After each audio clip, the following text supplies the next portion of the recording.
Hello student, देखिए आज हम बात करें क्लास 10 की है। ये वर्कशीट 54 है। इसके अंदर हमें जो हमने पढ़ा था त्रिज्या खंड वृत्तखंड उससे आगे है। हमने अलग अलग आकृतियों का क्षेत्रफल निकालना सीखा है, ठीक है ना। अब आकृतियों को संयोजन का क्षेत्रफल निकालना सीखेंगे। सरलतम आकृतियों के संयोजन का क्षेत्रफल, यानी मान लीजिए अब उसी में आपका वृत्त भी है, त्रिज्या खंड भी है, ठीक है ना। तो त्रिज्या खंड भी है, वृत्त खंड भी है, तो इन सब का संयोजन हो गया ना, मिले जुले फिगर हो गए, तो उन सब का क्षेत्रफल निकालना हम सीखेंगे। फूलों की क्यारियाँ, नालियों की, खिड़कियों के, मेजपोशों के और रंगोलियाँ आदि के डिजाइन की आकृतियों का संयोजन एक उदाहरण है। देख सकते हैं ना, ये सब क्या है, सब संयोजन है। कई सारे जो आकृतियाँ एक साथ मिल जाए तो उन्हें कहते हैं हम संयोजन। वृत्त का एक चौथाई भाग जो समकोण बनाने वाली दो त्रिज्या व चाप से मिलकर बनता, उसे हम कहते हैं चतुर्थांश। चतुर्थांश क्या है आपका, देखिए होता तो एक त्रिज्या खंडी है, मगर पूरा पूरा एक चौथाई भाग होता है वृत्त का, ठीक है। अगर मैं इसको ऐसे मिला दूं तो वृत्त को ये चार भागों में बांट दिया, तो उसका जो ये एक भाग है उसे हम बोलते हैं चतुर्थांश। वृत्त का एक चौथाई भाग जो समकोण बनाने वाली दो त्रिज्याओं का चाप से मिलकर बनाती चतुर्थांश कहलाती है। पहला उदाहरण है, इसमें आकृति में दिया हुआ है 4 सेंटीमीटर भुजा वाली एक वर्ग। ये वर्ग है 4 सेंटीमीटर, देख रहे हैं ABCD।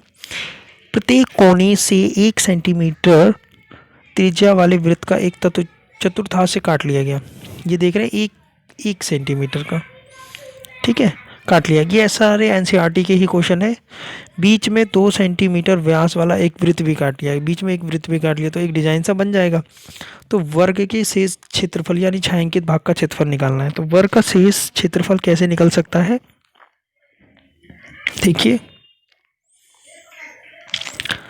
तो इसमें हमने क्या करना है, वर्ग का शेष भाग का क्षेत्रफल। तो हमें क्या करना है, वर्ग के क्षेत्रफल में से जो हमारा ये वृत्त दिख रहा है, ये वृत्त का क्षेत्रफल और 4 चतुर्थांश का क्षेत्रफल हम घटा देंगे। तो वर्ग का क्षेत्रफल ABCD का क्षेत्रफल भुजा गुना भुजा, तो 4 है तो वो 16 हो गया। और एक वर्ग के मध्य वृत्त का क्षेत्रफल कितना हो, 1 सेंटीमीटर हो जाएगा, क्योंकि 2 सेंटीमीटर उसका व्यास है, ठीक है ना। तो उसकी त्रिज्या कितनी हो जाएगी, 1 सेंटीमीटर हो जाएगी। 2 सेंटीमीटर व्यास होने की वजह से उसकी त्रिज्या 1 सेंटीमीटर हो जाएगी। वर्ग के मध्य वृत्त का क्षेत्रफल क्या होता है, πr²। तो πr² में 1 रखेंगे तो कितना जाएगा, 22/7 का स्क्वायर। ये कितना, इसका क्षेत्रफल आ गया, ठीक है। और 4 चतुर्थांश का क्षेत्रफल निकाल लीजिए, एक वृत्त का क्षेत्रफल। तो 4, या तो देखो चतुर्थांश का क्षेत्रफल कैसे निकालते, 22/7 r का स्क्वायर, ठीक है, ऐसे ही तो निकालते। तो 1/4 22/7, और यहाँ कितना होता है, 4 का निकालना है, ठीक है ना। r कितना, 1 का, तो 4 से 4 कट गया, बचा क्या, 22/7। तो इसने 22/7 सीधा लिख दिया। इसीलिए वर्ग का शेष भाग का क्षेत्रफल क्या हो जाएगा, इस पूरे वर्ग में से, जो वर्ग का क्षेत्रफल आया था, इस पूरे वर्ग में से आपको क्या घटाना है, एक वृत्त और 4 चतुर्थांश का क्षेत्रफल घटा देंगे, ठीक है। तो ये आ जाएगा 68/7 सेंटीमीटर वर्ग।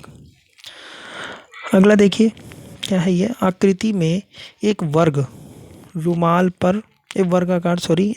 रुमाल पर 9 वृत्ताकार डिजाइन बने हुए हैं। 9 वृत्त डिजाइन बने हुए हैं, ये भी NCERT का ही क्वेश्चन है, जिसमें से प्रत्येक की त्रिज्या 7 सेंटीमीटर है। कितनी सेंटीमीटर, 7 सेंटीमीटर। रुमाल का शेष भाग का क्षेत्रफल ज्ञात कीजिए जो बच गया।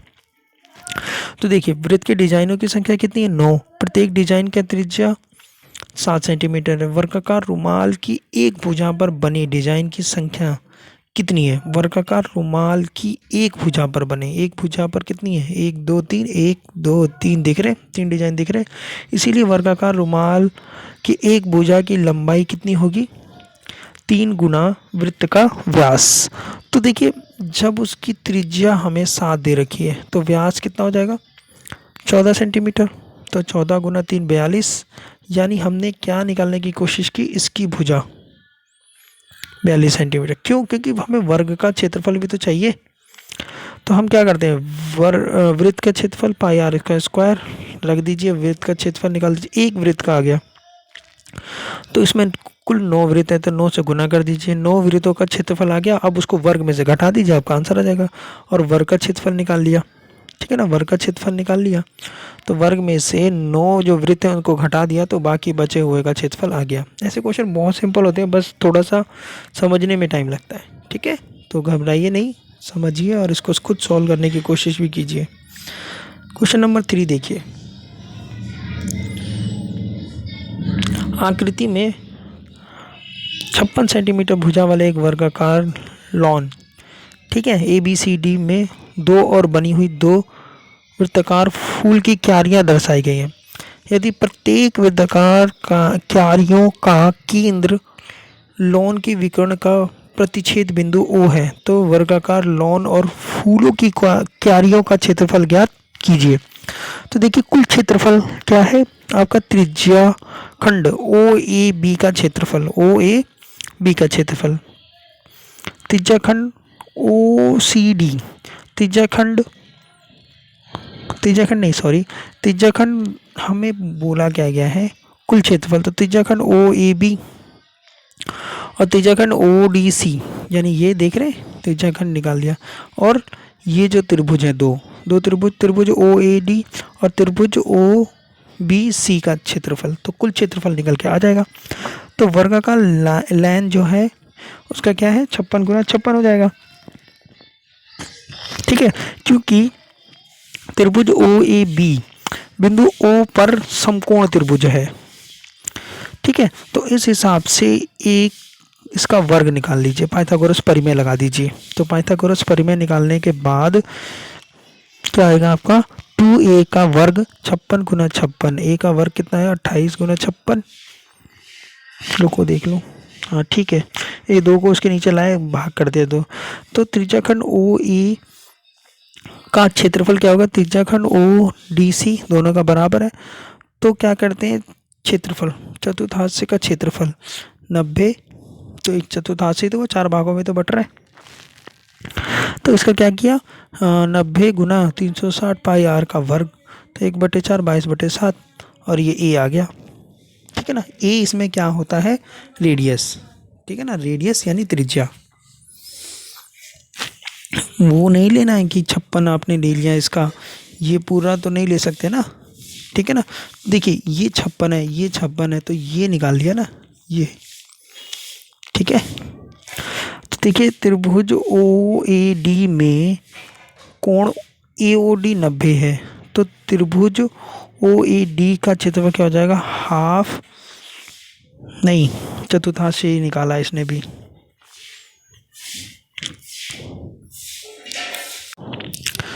तो देखिए आपको क्या निकालना है कि देखिए पहले तो आपने चतुर्थांश का क्षेत्रफल यहाँ से निकाले, चतुर्थांश से 1/4 22/7 और ये जो है आपका ए का स्क्वायर, ये ए का स्क्वायर यानी त्रिज्या जो आ गई आपकी।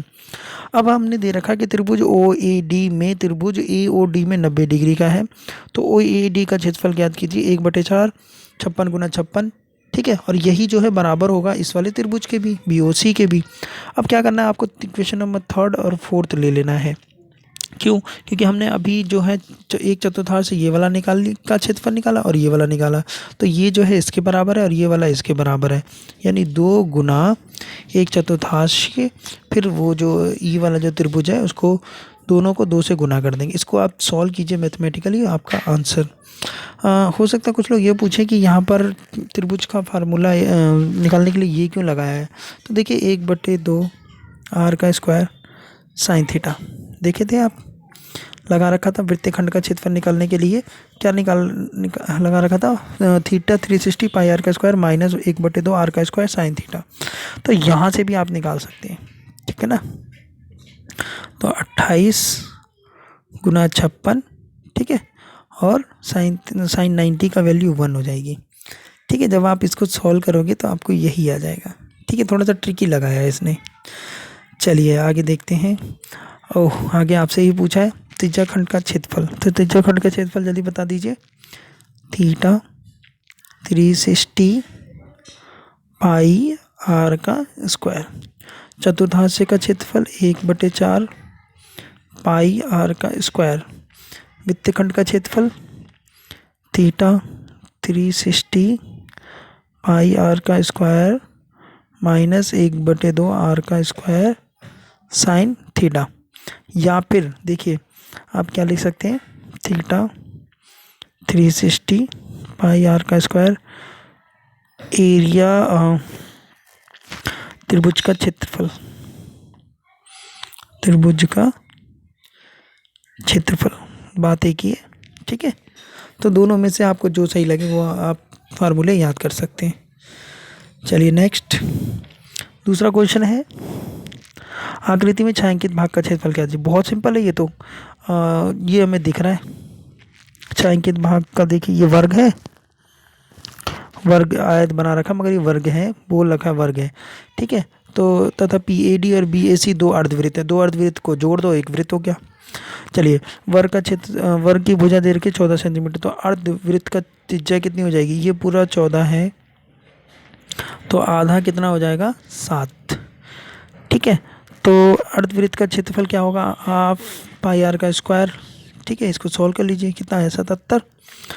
वर्ग का क्षेत्रफल, वर्ग का क्षेत्रफल कितना होगा 14 गुना 14 196। छायांकित भाग का क्षेत्रफल, वर्ग के क्षेत्रफल में से अर्धवृत्तों का क्षेत्रफल घटा दो, तो दो अर्धवृत्त थे उनको घटा दो, ये आ गया 42 सेंटीमीटर स्क्वायर। इसमें कुछ नहीं, बहुत सिंपल था ये। तीसरा देखिए, तीसरा भी बहुत सिंपल है। भुजा ABCD में 28 सेंटीमीटर वाला एक वर्ग है, ये पूरा दे दिया जी 28 है, तो आधा इसका त्रिज्या कितना हो जाएगा 14। ठीक है ना, 14। ABCD केंद्र मानकर 4 वृत्त इस प्रकार खींचा गया है कि प्रत्येक वृत्त तीन शेष वृत्तों में से दो वृत्तों को बाहरी रूप से स्पर्श करते हैं। छायांकित भाग का क्षेत्रफल कहते हैं। ये छायांकित भाग का क्षेत्रफल निकालना है, यानी चतुर्थांश का क्षेत्रफल घटा दो। ठीक है ना, 4 चतुर्थांश का क्षेत्रफल घटा दो। तो देखिए ABCD को केंद्र मानकर खींचा गया वृत्त का चतुर्थांश बनाने के लिए 7 सेंटीमीटर त्रिज्या वाले प्रत्येक चतुर्थांश का त्रिज्या कितनी हुई 7 सेंटीमीटर। ठीक है, प्रत्येक चतुर्थांश का क्षेत्रफल थीटा 360 पाई आर का स्क्वायर एक, ठीक है, पाई आर का स्क्वायर। तो इसको हम सॉल्व कर लेंगे, तो 1/4 22/7 7 गुना 7, ये आ गया आपका 77 गुना 77/2। वर्ग का क्षेत्रफल, भुजा कितनी है, भुजा, अच्छा इसमें गड़बड़ कर रखा है देखो, यहाँ दिया है 28 और यहाँ सॉल्व जो किया गया है वो 14 से है। ठीक है, इसको सॉल्व कर देख लेना, आप 28 से भी कर सकते हो। तो जहाँ आपका फिर यहाँ पे जहाँ 7 है उसकी जगह आपको क्या रखना होगा 14। ठीक है, तो चलिए 14 से कर रखा है तो ये 14 से ही कर देता हूँ, दोबारा करने की ज़रूरत नहीं है, आप कर सकते हो इसको वैसे। ठीक है, तो वर्ग की भुजा, वर्ग का क्षेत्रफल कितना हो 196, छायांकित भाग का वर्ग में से 4 चतुर्थांश से घटा दो, ये सिंपल आंसर। ठीक है, तो यहाँ कितना हो जाएगा 7 की जगह बस 14 रख दो, और 14 की जगह यहाँ पर 14 की जगह क्या रख दोगे 28।